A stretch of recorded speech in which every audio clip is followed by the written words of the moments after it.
ജില്ലൂട്ട് ഇവിടെ കാല് നനയ്ക്കത്തില്ല എന്നും പറഞ്ഞോണ്ട് നിൽപ്പുണ്ട്. എന്തോ പണി കൊടുക്കാനാണ്.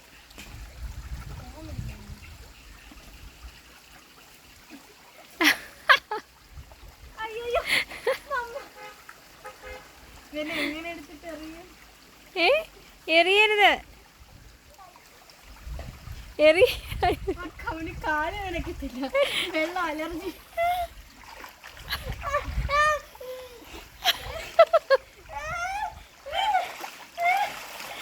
ചെരുപ്പെല്ലാം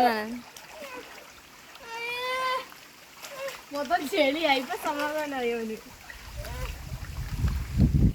ഓക്കെ ഗൈസ്, അങ്ങനെ നമ്മുടെ ഇവിടുത്തെ ഒരു ഷോർട്ട് വ്ളോഗ് കൂടെ കഴിഞ്ഞിരിക്കുന്നു. എന്ത് പറ്റി ജില്ലൂടെ? അയ്യോ ചെരുപ്പെല്ലാം നനച്ചല്ലേ. അയ്യോടാ പോട്ട് സാരി നമുക്ക് ഉണക്കി എടുക്കാട്ടാ. സമാധാനായല്ലോ ചെരുപ്പ്.